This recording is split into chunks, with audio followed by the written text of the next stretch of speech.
आपके स्क्रीन पर दिख रहे हैं ये खूबसूरत कपल करण गोयल और उनकी पत्नी वंशिका गोयल हरियाणा यमुनानगर के रहने वाले हैं। 2006 में शादी होती है, इनके 2 बच्चे भी हैं, लेकिन 4 जनवरी 2025 को इस घर के फर्स्ट फ्लोर के बाथरूम में वंशिका गोयल का शव मिलता है। ससुराल वाले वंशिका को तुरंत हॉस्पिटल ले जाते हैं, लेकिन हॉस्पिटल में डॉक्टरों ने वंशिका गोयल को मृत घोषित कर दिया।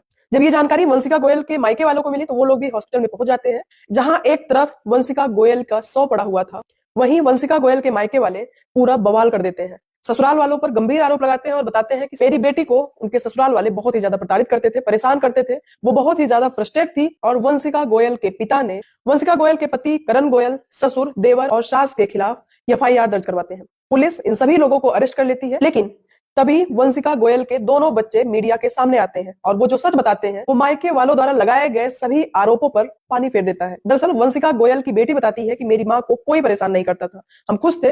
जैसे हर हस्बैंड वाइफ में झगड़े होते हैं, नोकझोंक होती है, वैसे मेरे मम्मी पापा में भी होती है। और वो बताती है कि मेरी मम्मी का मेरे दादी दादा और मेरे पापा बहुत ही ज्यादा ख्याल करते थे। 27 दिसंबर को मेरी माँ का बर्थडे था, बहुत ही अच्छे से उनका बर्थडे सेलिब्रेट भी किया गया और हम लोग 31 दिसंबर को भी सेलिब्रेट करते हैं। सब बहुत ही ज्यादा खुश थे। इस समय मेरी मम्मी पापा भी एक दूसरे से बहुत खुश थे। छोटी मोटी नोकझोंक हो जाया करती थी, लेकिन मेरे पापा ने या मेरी दादी दादा ने मेरी माँ को नहीं मारा है। गई मम्मा बाथरूम में थे, नहा रहे थे, कपड़े पहन रहे थे, पता नहीं क्या था। मैंने नॉक नॉक करा, मैंने कहा मेरे को ब्रश लेना, उन्होंने तैयार होना है। तो मम्मा ने कहा कि नया निकाल लो ब्रश, नीचे नहा लो। मैं नीचे नहा ली। फिर जब मैं ऊपर आई मेरी सॉक्स लेने, मैंने नॉक नॉक करा, आवाजें लगाई, मम्मा ने नहीं सुना। फिर सब भाग के ऊपर आए और बस वही फिर दरवाजा थोड़ा देखा, क्योंकि मेरी माँ से सभी लोग बहुत ही ज्यादा प्यार करते थे। और यही बात वंशिका गोयल के बेटे ने भी कहा। उन्होंने कहा कि मेरे दादी दादा या पिताजी कभी भी माँ को परेशान नहीं करते थे, छोटी मोटी बातों पर झगड़ा हो जाया करता था, बल्कि मेरी माँ ही थोड़ा ज्यादा गुस्से में रहती थी, उनको गुस्सा जल्दी आ जाता था। उनसे पूछा गया कि फिर आपकी माँ ने ऐसा कदम क्यों उठाया, तो उनका कहना था मुझे नहीं पता। 31 को न्यू ईयर मनाया, 27 को मम्मा का बर्थडे मनाया, नोक झोंक होती थी, उसके बाद खुशी के माहौल भी बहुत होते थे, कुछ नहीं हुआ। हमेशा मम्मी को पूरी रिस्पेक्ट से, मम्मी को पूरी उससे, बल्कि मम्मा ही कभी कभी ज्यादा गुस्सा हो गए। मेरी माँ छोटी छोटी बात पे गुस्सा हो जाया करती थी। दरअसल जब 2006 में वंशिका गोयल की शादी करण गोयल से होती है,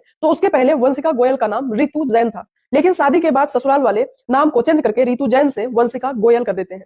और इसी बात से वंशिका के मायके वाले और ससुराल वालों के बीच बहस भी होती है, विवाद भी बढ़ता है, लेकिन धीरे धीरे समय बीतने के साथ सब कुछ ठीक हो जाता है। सोचिए, वंशिका छोटी छोटी बातों से फ्रस्ट्रेट होके, गुस्सा होके पल भर में इतना बड़ा कदम उठा लेती हैं। और वहीं उनके मायके वाले बिना सच जाने, अपनी बेटी के जान जाने के दुख में इमोशनली फ्रस्ट्रेट होकर अपनी बेटी के हत्या का सारा आरोप बेटी के ससुराल वालों पर लगा देते हैं। वैसे इस पूरी घटना में बच्चों का कहना है मेरी माँ तो जा चुकी है, कम से कम मेरे बेकसूर पिता, दादा दादी और चाचा को छोड़ दिया जाए। लेकिन अभी भी वंशिका के पति, ससुर, देवर और सास पुलिस की कस्टडी में ही है। वैसे इस पूरी घटना पर आपकी क्या राय है? प्लीज कमेंट बॉक्स में अपनी राय जरूर रखिएगा। Thank you.